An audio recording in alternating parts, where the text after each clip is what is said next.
Mica, Olá, boa noite. boa noite. Tudo Eu gosto, bem? eu gosto tanto dessa música.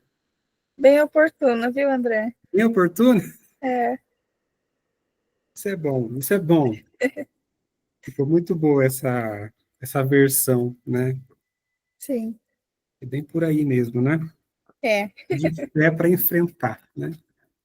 sim. Pois bem, o pessoal acho que tá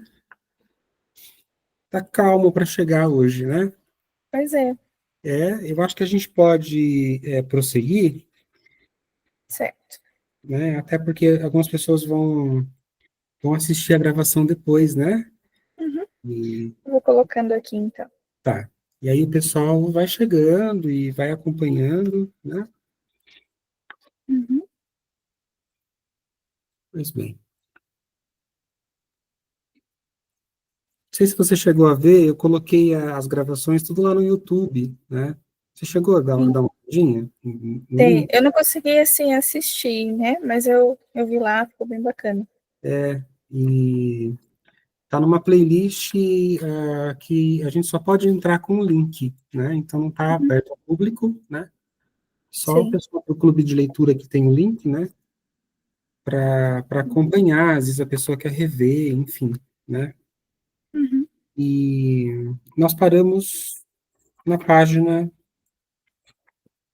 50, né? Ia começar essa parte aqui do esquecedor e co-esquecedor. esquecedor e co-esquecedor. É isso. É isso. Importante a gente retomar do que ela está, do que a doutora Verena, né, está falando, né? Ela está falando de que especificamente? Antes dela iniciar, né, essa parte onde ela descreve algumas reações típicas, né, a raiva, né, ela Uhum. comenta que, assim, quando na relação, uma relação a dois, né, quando se perde, né, a dinâmica, a interação, aqueles dois indivíduos, de repente, passam a cair, né, no território da agressão ou no território da vítima, tá?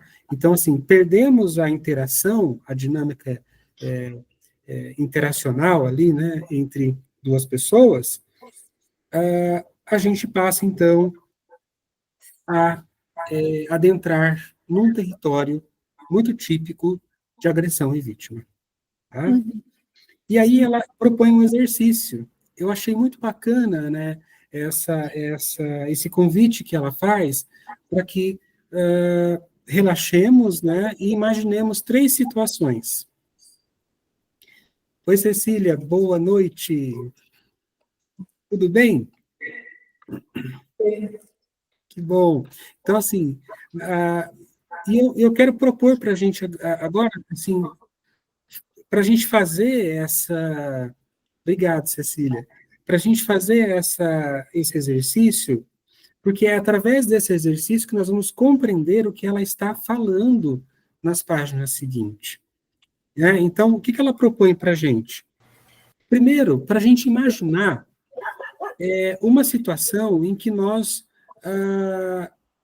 precisamos estabelecer limites. Certamente isso já aconteceu com vocês, né? Em algum momento da vida, a gente teve que estabelecer limites, né? Então, eu estou aqui falando, eu já me recordei de uma situação. Façam vocês também esse exercício. Uma outra situação que ela nos propõe é a gente imaginar, lembrar, né, de uma situação onde nós precisamos defender os nossos limites. É diferente, né?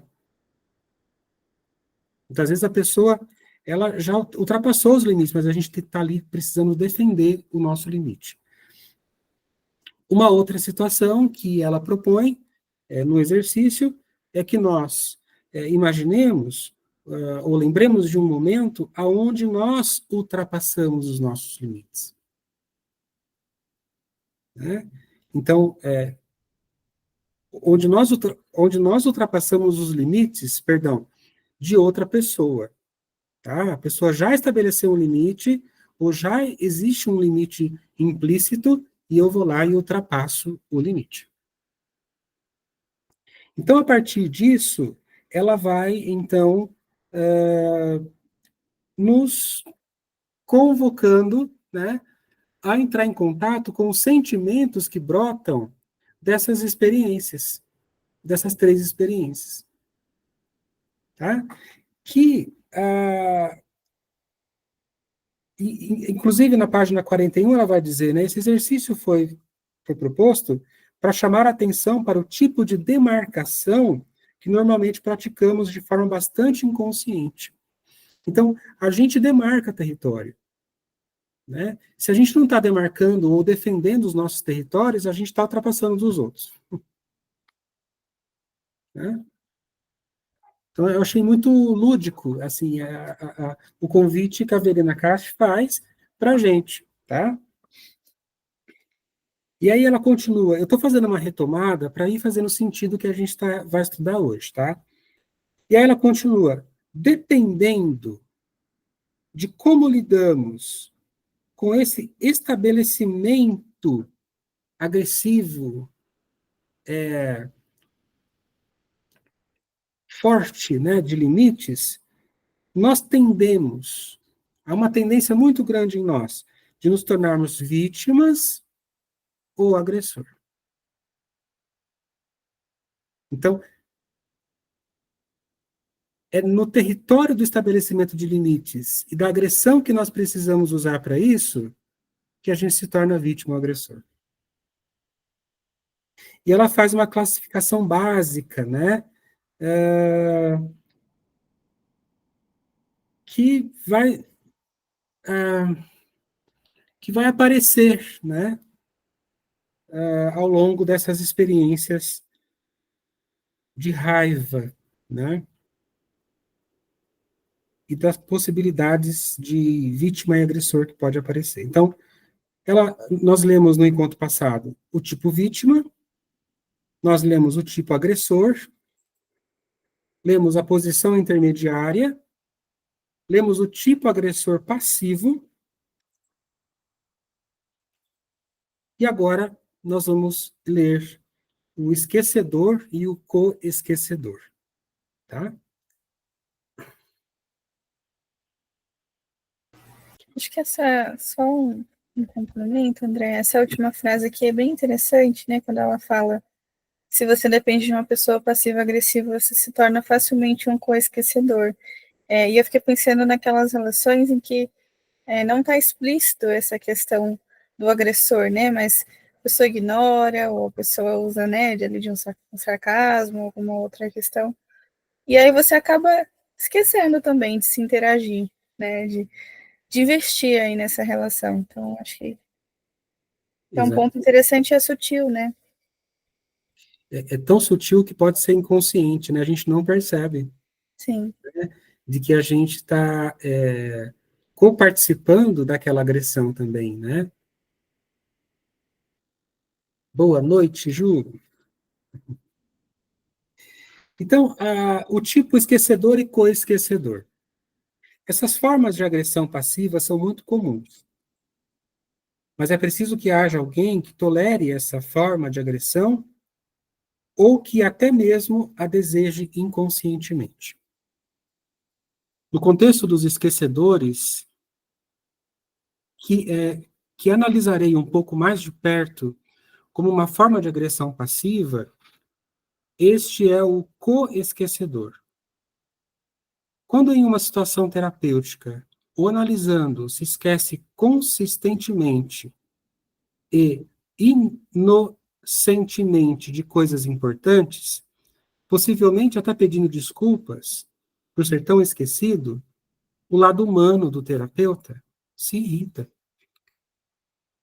Nosso lado terapeuta, porém, se pergunta o que pode ter prejudicado tanto essa pessoa em sua autoestima a ponto de ela se ver obrigada a recorrer a essa agressão passiva. A agressão passiva pode ser o resultado de um ataque atual à autoestima, mas também pode ser um comportamento habitual devido a múltiplos ferimentos à autoestima ao longo da vida. Quando você está com uma pessoa que se esquece de muita coisa, você se transforma em uma memória preocupada, ou até ansiosa, né? Você se torna guardião e assume a responsabilidade. Para fazer isso, obviamente, você precisa gostar de fazer isso. Agora surge a questão interessante. Quem é o agressor e quem é a vítima? Aqui a coisa já fica mais complicada.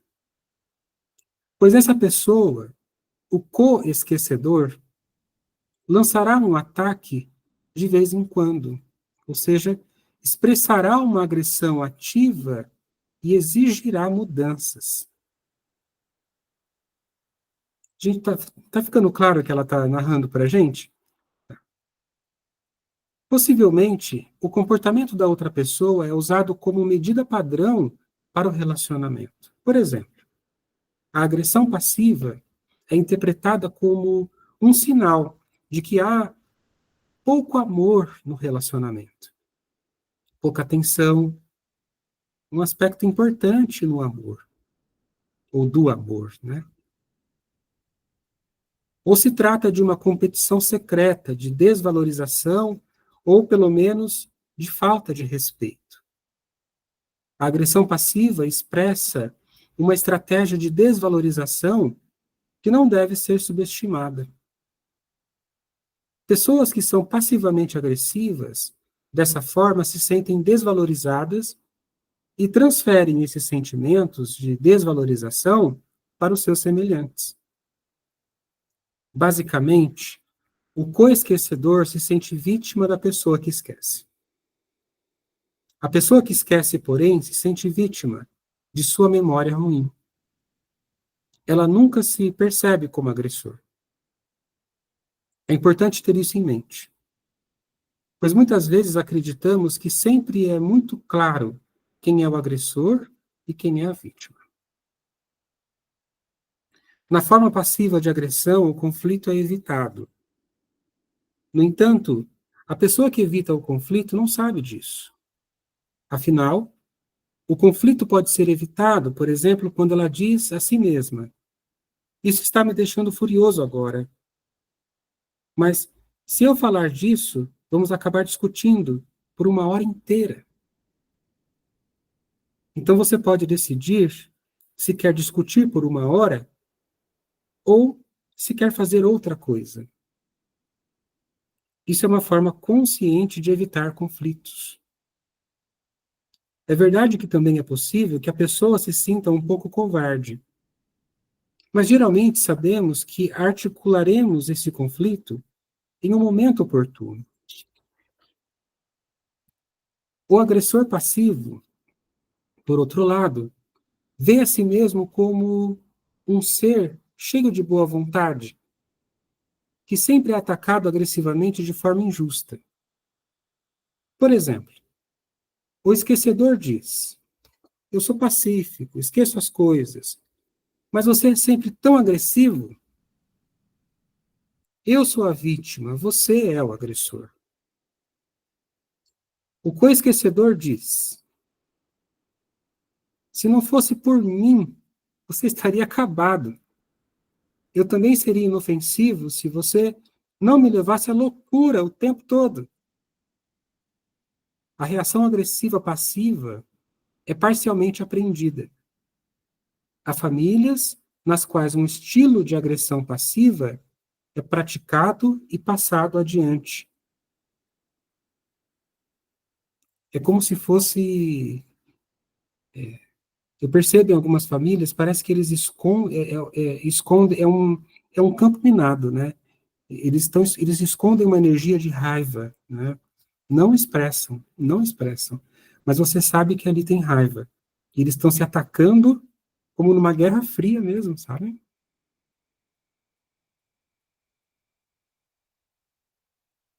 De um ponto de vista mais psicodinâmico, e em conexão com isso, um medo muito grande de afetar gravemente a autoestima do outro se ele fosse confrontado abertamente.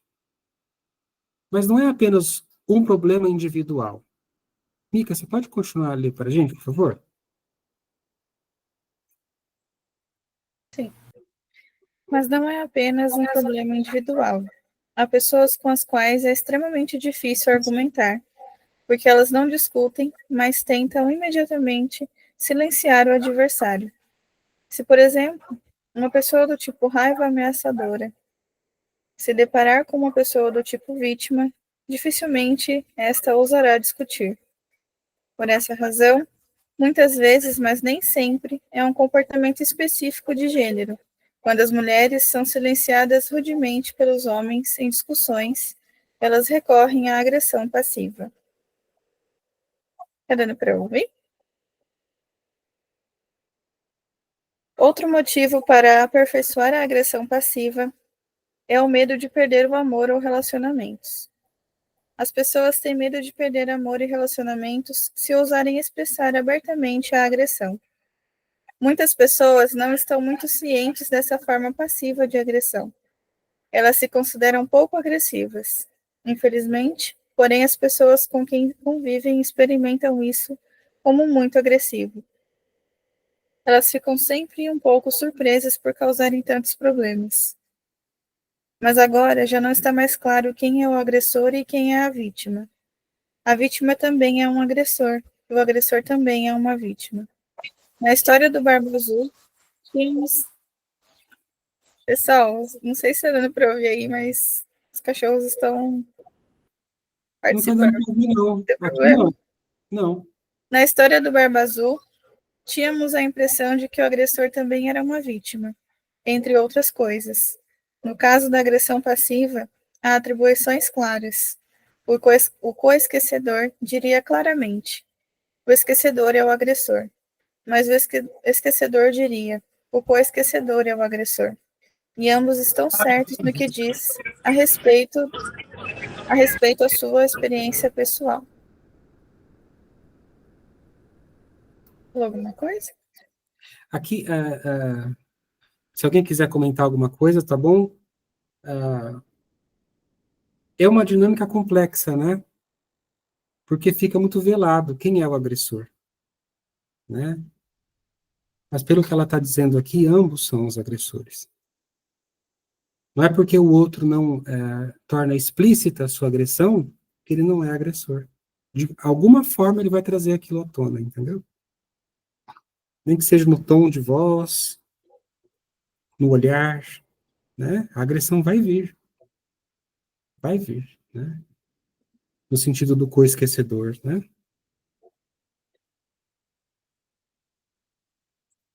O O ganho ganho, com a agressão passiva. pode continuar, amigo, por favor. Normalmente, não fazemos nada na vida que não nos traga algum ganho. Os esquecedores precisam e recebem muita atenção, mas nem sempre essa atenção é amorosa. No início, a atenção é preocupada, depois se torna irritada. O esquecedor recebe um poder e uma importância aos quais ele não tem direito. Portanto, podemos ter certeza de que, psicodinamicamente, existe aqui um problema narcisista e que existe um desequilíbrio na área da autorrealização, autoestima e autoconfiança. Ô, Mica, sabe uma coisa que eu fico pensando aqui? Eu não sei se vocês vão na mesma linha de raciocínio que eu, né? A gente, de certa forma, é ensinado a mascarar muito os nossos sentimentos. E às vezes em nome de uma espiritualidade elevada, né? Às vezes em nome de ter uma paciência e uma humildade, né? A troco de você estar ali engolindo, a troco de você estar sendo esmagado por dentro através da raiva, né? E aí, assim, para algumas pessoas a gente pergunta: você está sentindo raiva dessa situação? Não, não estou.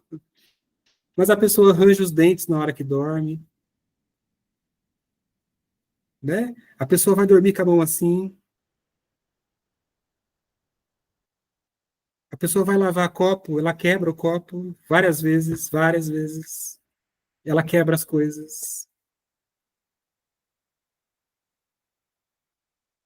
Tem sonhos, assim, absurdos de agressão, até sangrentos, né? Assim, ou seja, existe um conteúdo de raiva internalizada que não é expressa, né? Então, a gente pode dizer que essa pessoa, mesmo que ela não verbalize, né, e assuma a sua agressividade, essa energia forte, né, ela é uma agressora, né?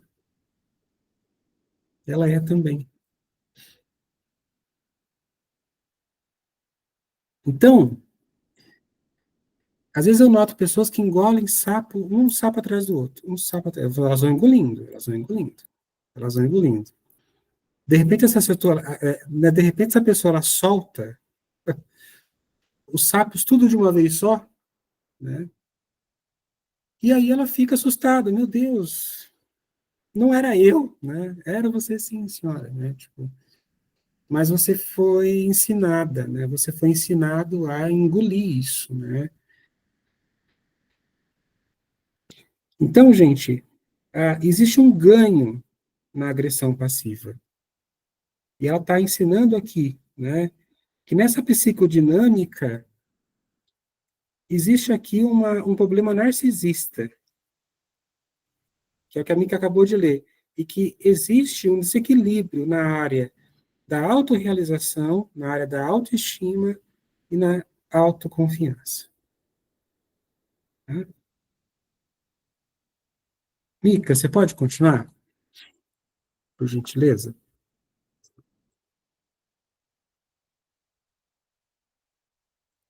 Ocasionalmente. Você está sem o microfone. Desculpa, estou na outra página. Ocasionalmente, o agressor passivo é uma pessoa que não se conforma completamente com as leis deste mundo. Ele não quer estar neste mundo e, às vezes, seu comportamento parece um tanto infantil. Evidentemente, esse comportamento também segue certos valores. Ele defende uma atitude despreocupada e a liberdade concedida ao bobo da corte. E isso é realmente algo muito bonito. Afinal de contas, muitas vezes nossa experiência é preocupante demais. Tudo sempre deve funcionar perfeitamente. Tudo precisa estar sempre limpo. Sempre devemos ser pontuais. Portanto, essa agressividade passiva também pode ser entendida como uma espécie de crítica cultural, como uma crítica a uma cultura na qual tudo sempre deve ser dito, na qual a exatidão, a pontualidade e o não esquecimento absoluto são considerados ideais. No entanto, lidar com o agressor passivo é exaustivo. O que vocês acham disso, gente? Quero ouvir vocês. É polêmico essas declarações que ela está fazendo, né? É exaustivo lidar com o agressor passivo. Pode falar, Cecília. Então, sabe, eu fico aqui, eu nem tenho lido esse livro, eu estou com o livro, comprei, mas eu estou acompanhando aqui a leitura, a reflexão, a partir do que vem sendo trazido aqui, né? Porque nesse papel, acho que de agressor, né? De vítima, de agressor passivo, acho que muitas pessoas se colocam, acho que a gente às vezes até alterna esses papéis, acho que não tem, eu penso assim, não tem quase quem não tenha passado por uma situação dessas. Mas eu me reconheço muito, assim, dentro desse papel, pela situação de vida que eu tive, sabe? Eu fui percebendo, sem perceber, né? Eu fui fazendo movimentos assim na minha vida desde criança para uma adaptação, porque eu percebia, eu sentia alguma coisa de diferente em mim, assim, que de repente é bem aquilo, a gente se colocar, fazer alguma coisa, porque a gente vai percebendo que lá fora, ou naquele lugar que a gente estava observando, aquilo que você não se encaixa naquele lugar. Então, você começa a fazer coisas para tentar estar num lugar que não te pertence, né? E nesse movimento, muitas vezes na minha vida, eu também tive assim, a situação de eu já nem tentar fazer depois aquele papel, de já me afastar mesmo, porque eu pensava, não gosto, não me diz respeito, e eu ficava mais como observadora daquilo, como se eu estivesse olhando um cenário que acontecia ali, que eu estava fora, sabe? E minha vida foi uma trajetória, assim, um pouco dessa forma, tanto na minha vida escolar, eu fico pensando em casa, porque eu era muito isolada, assim, na escola, nas questões escolares, eu ia muito bem em escola, assim, gostava muito de tudo, mas eu sempre me procurava manter isolada das outras pessoas, mas porque eu não conseguia uma adaptação, eu olhava todo mundo fazendo alguma coisa que às vezes eu não entendia, não via muito sentido, e quando eu tentava me colocar, parece que as pessoas me isolavam, elas não me aceitavam, não fazia parte, entende? Uhum. Mas eu fui perceber isso, sim, muito mais tarde nessa dinâmica, até para os meus irmãos, que eles brincavam mais entre eles, eu tinha 3 irmãos, um já é falecido, e assim eu fui para um casamento muito jovem, com 18 anos, e na minha vida de casada, de repente eu me vi com filhos, eu fui isso, sempre tentando cumprir um ritual, mas que eu não via tanto assim. Eu pensava, eu tenho que fazer assim. A minha vida foi, parece que um modo de fazer, quando eu tentava me colocar num lugar que não me cabia. Eu sempre me achava, eu sou fora, parece que eu sou fora da casinha. Mas eu achava que eu estava fazendo tudo aquilo, que as pessoas estavam felizes comigo. Mas chegou um momento, essas pessoas eram os meus filhos, o meu esposo. Mas eu percebi o quanto que, ao longo da minha vida, eu senti muitas frustrações também, sabe? Assim, de coisas que eu nem tentava fazer, que eu percebia que eu tinha uma capacidade muito grande, assim, mental, mas que eu não tentava fazer por puro medo de ir para um lugar que eu via que as pessoas até faziam aquelas coisas com uma naturalidade, mas que eu não tinha. E para mim foi muito difícil conviver com essas situações, até que chegou um ponto assim, o meu relacionamento, né, falando-se um pouco da minha vida, ou seja, tem que se expor até um pouco, porque eu quero trazer uma experiência que é muito verdadeira.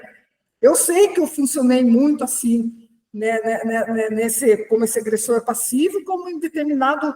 Muitas vezes na minha vida, meu companheiro também foi esse agressor passivo e a gente teve, assim, muita responsabilidade, eu cuidando do setor, que era dos filhos, ele é o do provedor, mas a gente não tinha um diálogo, então não existia um sentimento aprofundado, de uma forma que um tentava atingir o outro para tentar receber uma atenção, você, sem querer, inconscientemente, você entra nessa dinâmica. Eu percebo que eu entrei muito nessa dinâmica, de viver assim, entendeu?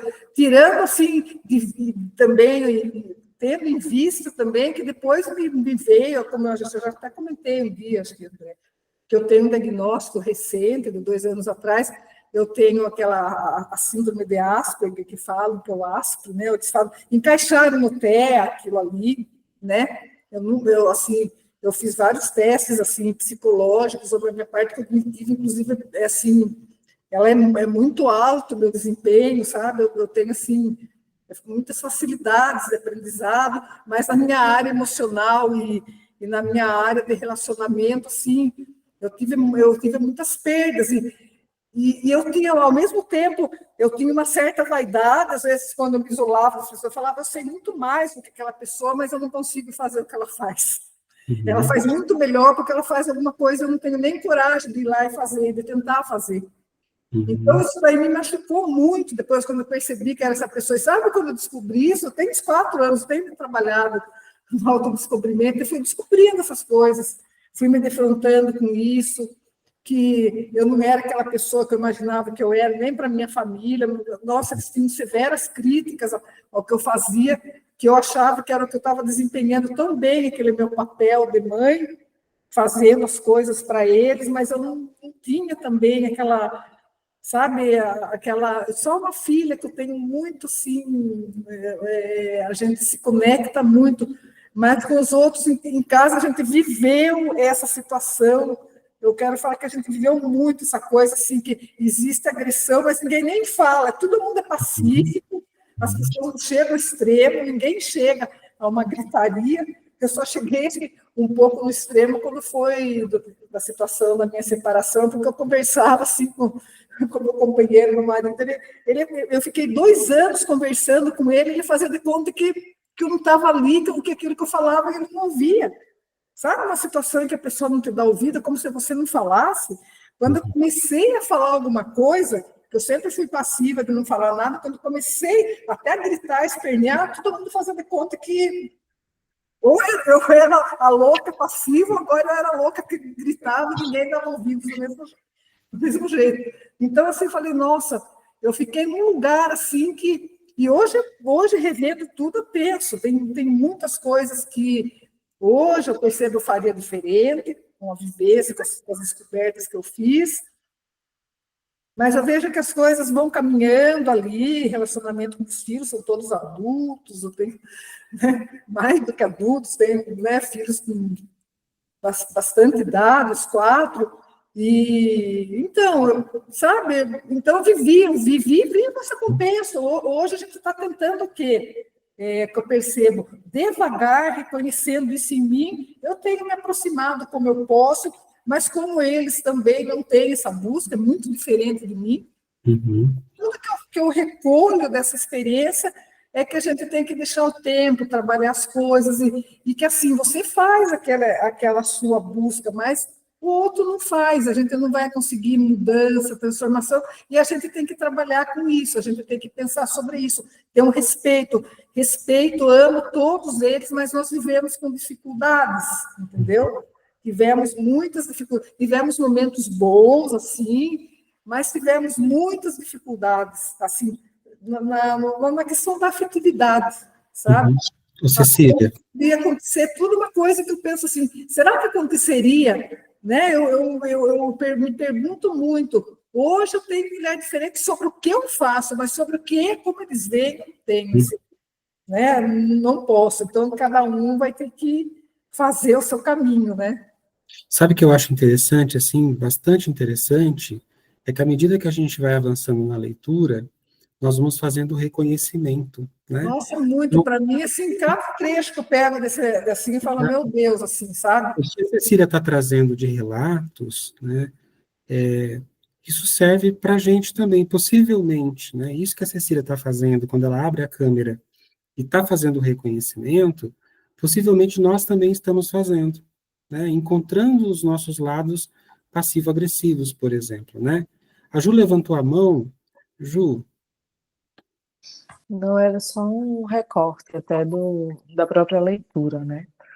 Quando até essa provocação, né? Para mim foi como provocação, que, no entanto, lidar com o agressor passivo é exaustivo. O que é que eu consigo perceber diante da leitura, né, André? O quanto é exaustivo pelo nível de tensão e de autoagressão, né? O quanto está ali armado o tempo inteiro, né? Justamente porque o objetivo, na verdade, se vê tão fragmentado que possivelmente o objetivo é de integrar-se. Mas por não saber integrar-se, né, aí existe aí uma autoagressão, né, ao ponto de ser exaustivo mesmo, de ser muito cansativo, né, é aquelas armaduras, é de tanto colocar tantas armaduras, tantas, como aqui é o contexto da disciplina, né, que vem muita questão daquela inflexibilidade, né? Isso, Então ele está muito rígido, né? Não é hora, é pontualidade, é não sei o que, poxa, isso cansa. E é nesse movimento daí que eu percebo que a gente pode até destacar como talvez um comportamento mais perfeccionista, que eu reconheço aí a questão da exaustão. Porque é muito exaustivo estar nesse lugar enquanto perfeccionismo, né? E logo, vocês vão ler ainda, né, logo adiante no texto, quando ele fala, né, que é o co-esquecedor, ele também, ele tem medo mesmo de se tornar esquecido, aí vem essa confirmação, né, do querer integrar-se. Eu me vejo tão fragmentado que uma forma de escapar e me integrar ao processo é sendo rígido comigo mesmo, né? Aí vem uma certa rigidez. Eu não sei se está dentro dessa coerência do que vocês estão trazendo. E ele traz, assim, a questão do bobo da corte, né? Rapidinho. Me fez lembrar, sabe o quê? Eu me queixo da vida de uma forma mais sarcástica, entende? Ou seja, você é muito sutil, você não vai perceber. Eu lembrei de um fato há muito tempo, uma pessoa muito querida, tipo, muito próxima. Ela faleceu, e eu comentando com uma amiga minha, ai, fulaninho faleceu, e como é que tu tá? Aí eu ri, eu estava chorando e sorrindo ao mesmo tempo, eu tô bem. Ela fez, amiga, você tá sorrindo e chorando, que dualidade é essa, né? E na hora eu volto para esse lugar de, caraca, olha só, tanta severidade com o meu processo interno, e não, eu tenho que sustentar, né? E isso a gente vai se colocando nesse lugar, pelo menos para mim, o Bobo da Corte vem muito esse lugar do sarcasmo diante da dificuldade por não saber lidar com essa autoagressão. Não sei se faz sentido aí. Essa autoagressão e até com a agressão que os outros estão fazendo, né? Sim, sim. Muito no contexto de humor, né, de piadas, né, tem muito isso, né?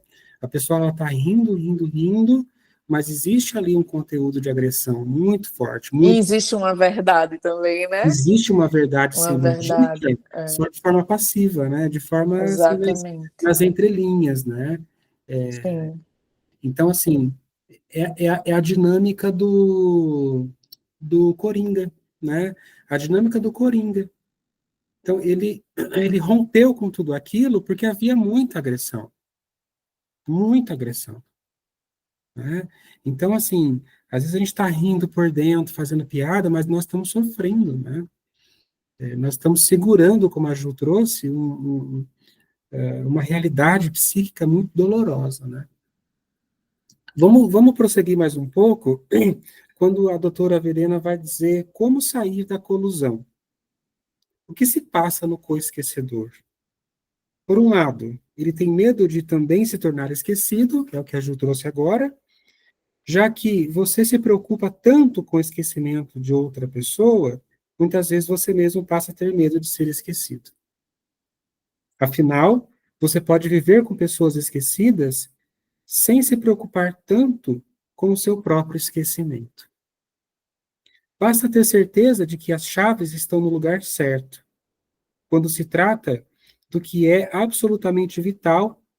A pessoa assume o controle e todo o resto parece secundário.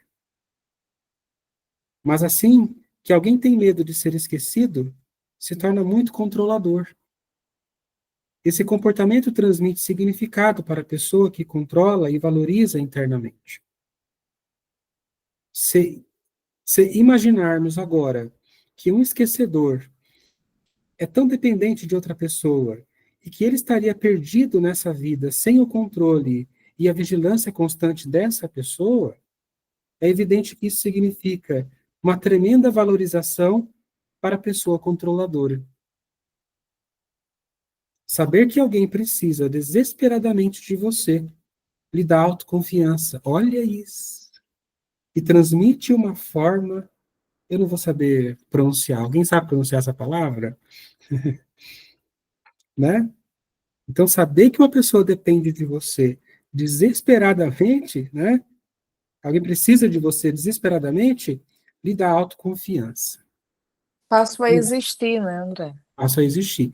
Quantas histórias de mães que o filho vai crescendo e vai morar fora e a vida daquela mulher desmorona de um jeito, né? Isso, Porque isso.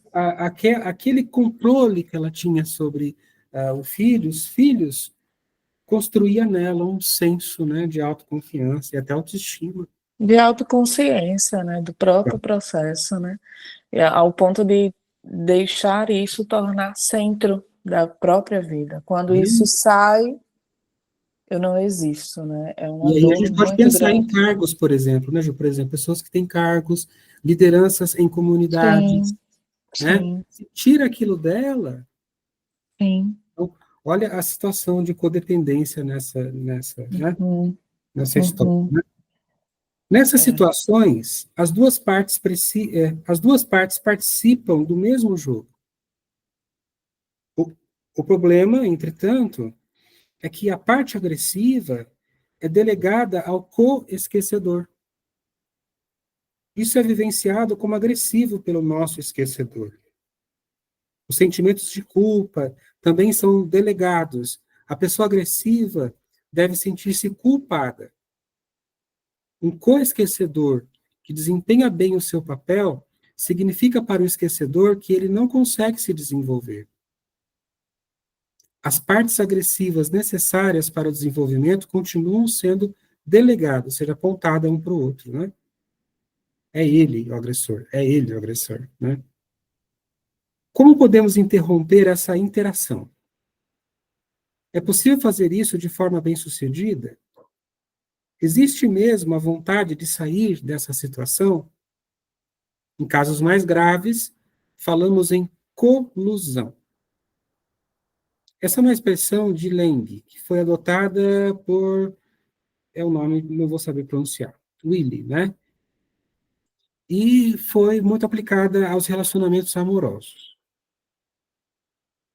Colludere, em latim, significa brincar um com o outro.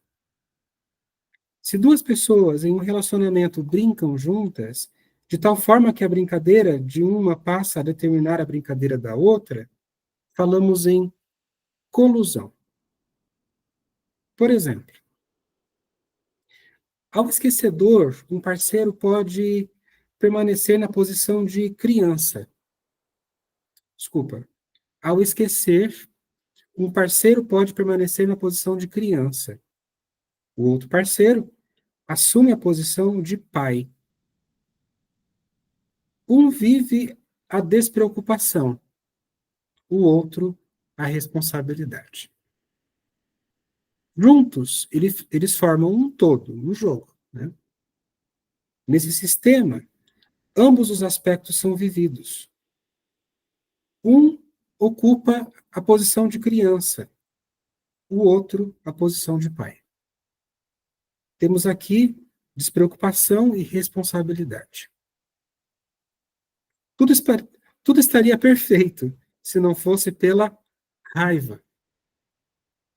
É claro que a raiva não aparece, ou aparece menos, quando a pessoa recebe reconhecimento suficiente pelo papel que ela está desempenhando. Suponha que o esquecedor, no caso aqui a criança, né, diga pelo menos 3 vezes ao dia: sem você eu estaria perdido. Isso poderia trazer a satisfação narcisista necessária para aceitar o papel de co-esquecedor sem se irritar. Mas quando há pouco reconhecimento, ou até mesmo críticas constantes, na maioria das vezes implícitas, surge a pergunta de como mudar a situação. Então a pessoa fica com raiva. Eu vou seguir mais um pouquinho, tá? Não vou demorar agora. Por fim, a questão dos sentimentos de culpa também exerce um papel importante. Esses sentimentos se tornam virulentos. Interessante, né? É um vírus, né? Quando o cuidado com a outra pessoa não é bem sucedido. Então, culpa e raiva, né, assim, começam a ser um vírus, né, quando não tem respeito, quando não tem cuidado na relação. A pessoa tem a sensação de ter falhado, ou ela tem a sensação justificada de ter impedido o desenvolvimento da outra pessoa. Se a pessoa tivesse dito no início de um relacionamento: eu simplesmente não aceito essa forma de agressão passiva, teria havido algum desenvolvimento ou mudança. Assim, de um lado, fica acusando: você é sempre tão pé no chão, tão burguês, tão compulsivo, tão agressivo. E o outro lado tem a sensação de realmente ser muito dominante, de causar medo, de controlar a outra pessoa. Se estivermos cientes da situação, naturalmente nos perguntaremos se não estamos forçando o outro a ser passivamente agressivo. Essa pessoa é passivamente agressiva por si mesma, ou ela está apenas reagindo à nossa tentativa de dominá-la? Complicado que a dominação aqui ela vem mascarada de uma boa ação, né? Eu só faço bem para ele. Essa é a parte mais complicada, né? Afinal, quando alguém tem muito medo de perder o relacionamento, é dominado pelo parceiro. Então, a agressão passiva é o meio que escolherá para se defender. Uma rebelião aberta, supostamente poria em perigo o relacionamento. Às vezes a gente até fala assim, mas fala para ele que você não está gostando, ou fala para ela. A pessoa ela sabe que se falar, vai perder o relacionamento. Né? Tudo bem, mais uns 5 minutos? Esquecedores e coesquecedores vivem juntos o que deveria ser vivido em uma única pessoa. O esquecedor tem medo de ser autônomo. O coesquecedor tem medo de ser dependente. Né? Existe um problema, que é o medo da autonomia e o medo da dependência, que deveria ser resolvido por cada pessoa individualmente. Pois este é um dos problemas mais fundamentais que nós humanos costumamos ter. Queremos e devemos ser autônomos e dependentes ao mesmo tempo. Esse problema é a parte essencial do ser humano. Como essa dinâmica pode ser quebrada? Mesmo que não possamos mais identificar e distinguir claramente entre vítima e agressor, ainda há uma dinâmica de agressor e vítima. É necessário que surja agora um desejo de mudança. E esse desejo deve partir do coesquecedor. Isso acontece quando ele se dá conta da sua raiva. Entretanto, é difícil mudar algo se o agressor passivo não mostrar qualquer reação a essas tentativas. Mas se o coesquecedor não mudar em nada, então o coesquecedor eventualmente sentirá raiva conscientemente. Seja por causa da constante falta de sucesso, ou porque ele é obrigado a assumir cada vez mais responsabilidade. Quanto mais o outro se torna esquecido, mais o outro é obrigado a controlar.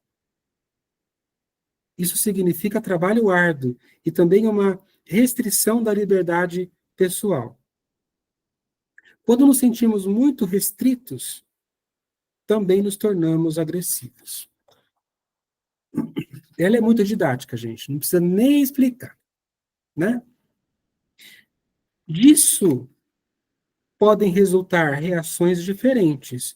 O comportamento pode ser estranhamente invertido.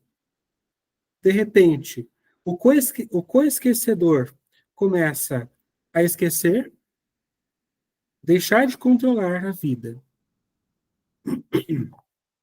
Isso mostra que ele também tem um problema de esquecimento que conseguira manter sob controle até agora.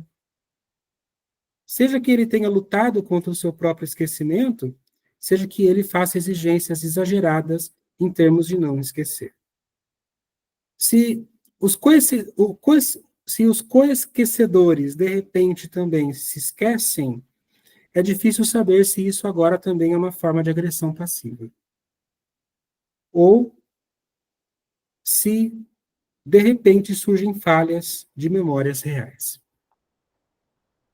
Aquela coisa, agora sou eu que vou esquecer, né? Para ele ver como que é bom, né? Mas o resultado pode também ser uma doença. Em seguida, uma terceira pessoa é envolvida. E assim que essa terceira pessoa se insere no sistema, a dinâmica se dissolve. Não há apenas duas, mas três.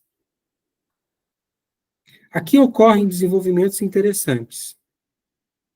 O coesquecedor adoecido sai do sistema devido à sua doença. A doença é o terceiro, né? Tá vendo? E o novo ajudante se torna um coesquecedor. Ah, não. Não é a doença que é o terceiro. Acho que é o ajudante mesmo que entra nessa dinâmica, né? Que a pessoa que controlava, agora ela ficou doente. Ou o esquecedor tenta transformar o ajudante em um coesquecedor. Normalmente isso não funciona quando o ajudante é um profissional. Mas quando o ajudante é um amigo muito amoroso, pode funcionar maravilhosamente.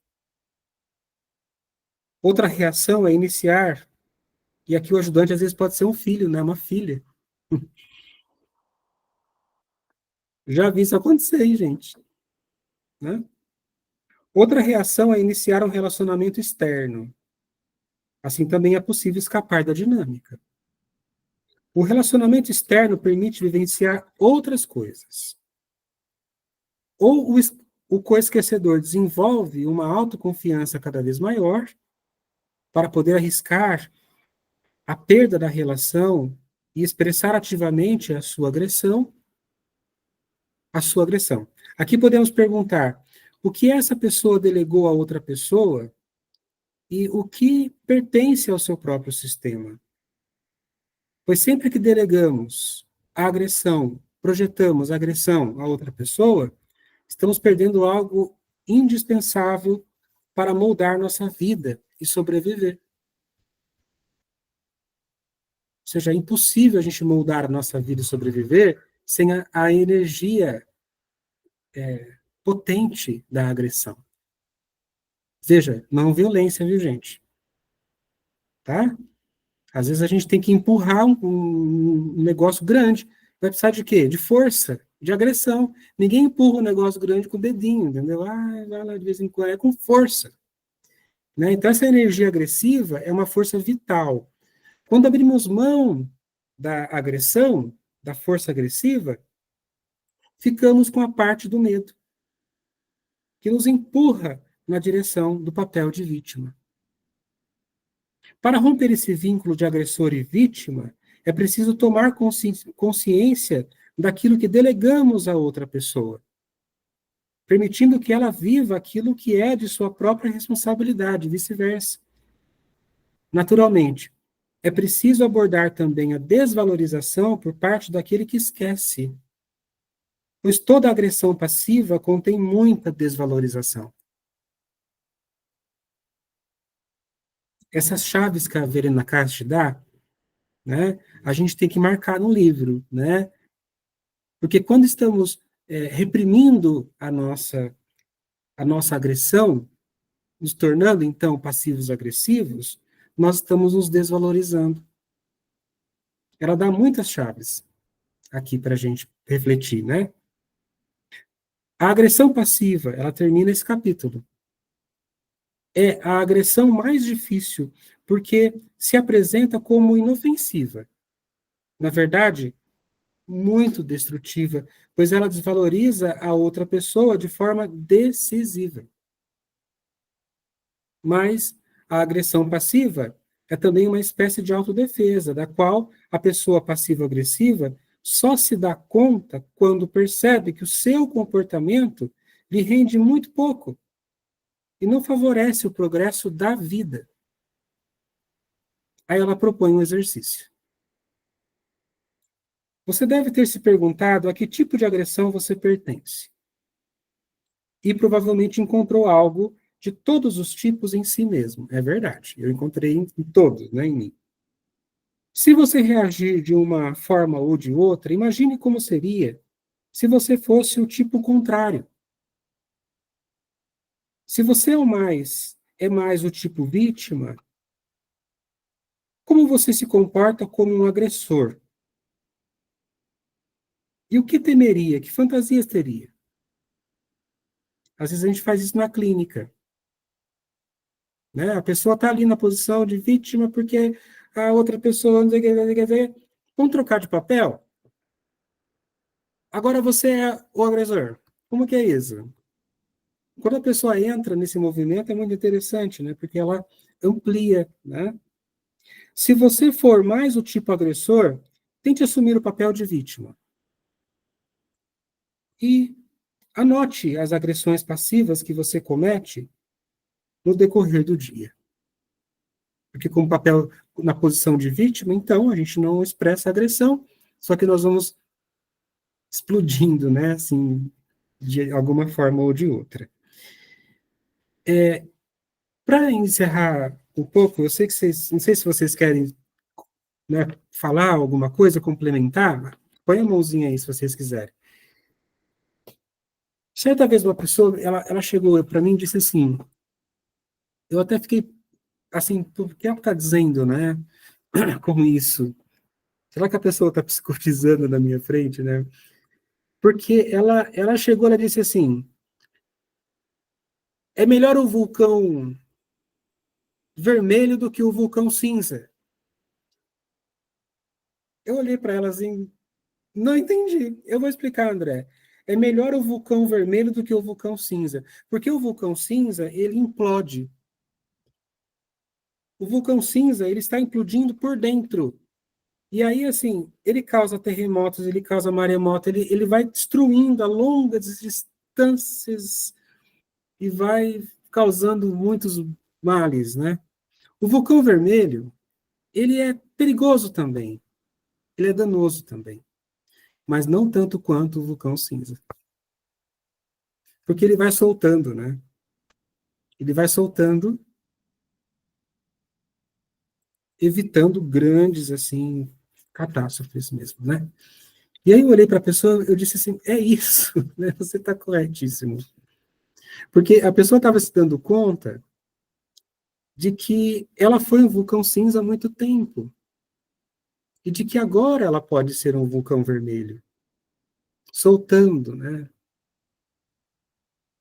A lava aos poucos, reconhecendo aquilo, né?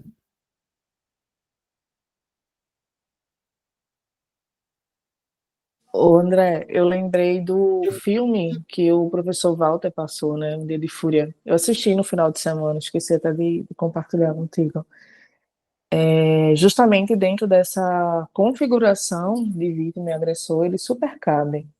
Porque ele tem esse dia de fúria dele, exatamente. Primeiro, ele começa com essa autoagressão, né? Falando um pouquinho da história dele no enredo do filme.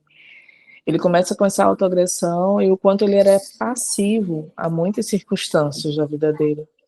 E chega em determinado momento que ele não consegue dar conta, né? Então, de tanto implodir, ele explode. E ele explode ao ponto de que ele estava numa vibração tão para a explosão que todas as fatalidades que ele poderia encontrar no caminho dele, ela chamava ele para esse lugar, que era o lugar do enfrentamento. Sendo que ele não tinha estrutura psíquica nenhuma para viver esse enfrentamento, né? Ele não tinha esse lugar de reorganização mesmo psíquica para que pudesse sair desse lugar, né? Então ele acabava ferindo. Então ele saiu claramente, né, dessa pessoa que estava ali no passivo agressivo, né, para estar altamente agressivo, né? E o enredo do filme todo traz os papéis voltados exatamente para o que você também está relatando agora com esse capítulo, né? Então é muito pertinente. Aí não tem como não agradecer a Cecília, né, pela fala dela, porque ela traz aí um movimento da própria identificação para sair do processo de identificação. Que isso é muito massa, né? Porque é o processo justamente da integração sendo evidenciada dentro da dinâmica dela de reestruturação mesmo que ela está tendo diante do que ela está percebendo e que nos ajuda também a se auto-observar, né? Isso. Então, eu penso que o convite que fica para a gente hoje, né, assim, a gente encerra a leitura compartilhada de hoje com um convite, assim, quase que repetitivo da Verena Cast, né, para que reconhecemos o nosso agressor, o nosso lado agressor, né, e o nosso lado vítima. Porque nós temos os dois, senhores, né, senhoritas. Nós temos os dois, né? E fazer o reconhecimento e dar esse abraço no sentido de aceitação e integração nos dias de hoje significa, olha, lado agressor, né? Talvez eu não te conheça muito bem, mas eu quero que você faça parte da minha vida agora, né? Ou o lado vítima, talvez eu não te conheça muito bem, mas também eu quero que você faça parte da minha vida agora, porque essa dualidade, ela nos habita. O estrago está feito se a gente não tem esse reconhecimento. Se essas potências agem na sombra, se essas potências agem às escondidas. Aí nós vamos criando dinâmicas adoecedoras. né? Quem de vocês já não perguntou para alguém assim, você está bravo comigo? Você está bravo comigo? Sabe quando a gente pergunta para a pessoa, você está bem? Porque parece que você não está muito bem comigo. Ou seja, a outra pessoa está sendo passiva-agressiva, e algumas pessoas perguntam para a gente também, André, você está bravo? Eu não, eu estou ótimo. Você está com uma cara, você está falando de um jeito... Porque estou sendo passivo-agressivo. E às vezes não tenho a consciência disso, percebe, gente? E às vezes o quanto é libertador a gente dizer, eu estou bravo, sim. Eu estou chateado. Estou cansado. Eu estou de saco cheio. Né? Oi, Mica. Acho que isso é interessante, né, na perspectiva do autoconhecimento, porque para assumir isso para o outro, né, precisa assumir para si e também pensar na relação com o outro, porque não é todo mundo que não são todas as relações que suportam esse tipo de conversa, né, assim, de você expor, do outro acolher, né, enfim. Uhum. E olha, pensa nas vezes que... Gente, isso aqui está virando um grupo terapêutico já, né? Só que assim, está gravado, viu? A gente tem que tomar cuidado, né? Eu acho que a gente vai ter que marcar um encontro presencial, um retiro, 3 dias, né? Porque, gente, pensa nas vezes, quando... Eu não sei se vocês se recordam disso, de quando a gente era criança e a gente sentiu raiva dos nossos pais. Quantas vezes? E a gente tinha, será que a gente tinha espaço para sentir raiva da nossa mãe, por exemplo? E falar, mãe, estou com raiva da senhora. Não podia sentir, não Podia podia não, meu filho, é pecado. Oxe, tem que pecado. estar lá com o rosário na mão. Tu é doida, é? Que mãe é Podia não. sagrada. Não fala desse jeito que eu sou sua mãe. Né? Não fala Oxe. Então, a criança não pode sentir raiva. Não pode sentir raiva. E se expressar, apanha. Aí vai se sentir mais raiva ainda. Mais raiva ainda. Né? Então, assim, a nossa formação, ela criou uma estrutura que engole a raiva. Ela faz assim no sentimento de raiva, porque ela não pode ser expressa. E aí a gente começa a implodir, né? É isso. A gente começa a implodir. Então, assim, eu não sei se a Verena Cast vai... Eu não lembro se ela vai... Eu já li esse livro há muito tempo, mas eu não sei se ela lá na frente ela vai resgatar isso. A gente vai ter que pegar a nossa criança interior e dizer assim, querida, nós vamos ter que repensar o sistema, tá bom? Pode sentir raiva da mamãe, sim. Pode sentir raiva do papai, sim. De que forma que você vai expressar isso, lindo? Né? Porque, assim, pode, tá? Eu com os meus filhos, eu falo isso. O pai tá dando uma bronca em você agora, tá bom? E você pode sentir raiva do pai, tá? Você quer viver sua raiva primeiro? Pode ir lá pro quarto. Soca o travesseiro. Finge que sou eu lá no travesseiro. Entendeu? Vai com tudo, né? Ou a gente pode continuar conversando. Porque tá tudo bem você sentir raiva. E quantas vezes eu digo assim para eles, filho, eu amo tanto você, mas eu tô com muita raiva de um comportamento teu. Olha que diferença de dizer, eu tô com raiva de você, né? Então, assim, e eles aprendem. Pai, eu tô com raiva do que você disse. Tô com raiva de uma atitude sua. E aí eu falo, fala, filho, diz aí, entendeu? Então, é uma reconstrução. É separar o comportamento da pessoa, né, A André? pessoa, né, é uma reconstrução. Porque, assim, como pode o meu filho sentir raiva de mim, que dou tudo para ele, eu dou casa, eu dou roupa, levo na escola, eu sei que... Ingrato! Então, exatamente por isso que ele sente raiva. não é? Você dá tudo. Não é? Então, eu penso assim, a gente dá espaço para a raiva significa a gente desconstruir um caminhão de coisas que a nossa criança interior não aprendeu. Ela não aprendeu. Então, tenhamos paciência, viu? Conosco, com o outro, porque esse processo é longo, é amoroso. Nossa, 8h10, gente. Então, olha, grupo terapêutico já. E eu até, viu, André, pedir desculpa. Eu jurei hoje que eu ia só escutar, que não ia abrir a Não minha dá. boca, Nem sabe? tranquilo. Mas daí o que acontece? Tem Não dá. coisas que vão chegando, e porque a gente está nesse processo, e quando você começa esse processo, eu vou falar para você, ele não tem fim, então você todo dia tem alguma coisa, seja de qual forma for, os conteúdos vão chegando. E realmente, é aquilo que você falou, a gente se reconhece no papel, a gente alterna papéis na vida da gente, né, esses papéis. Mas a gente tem que estar muito ciente disso. Hoje, assim, eu fico muito feliz de eu perceber tudo isso, porque a gente vive com os opostos dentro da gente, né? A gente pensa, Com essa certeza. separação, essa individuação, é o momento que você reconhece. Enquanto você não reconhece isso, você fica um tempão patinando ali, achando que você está vivendo uma coisa ali, e você está totalmente fora.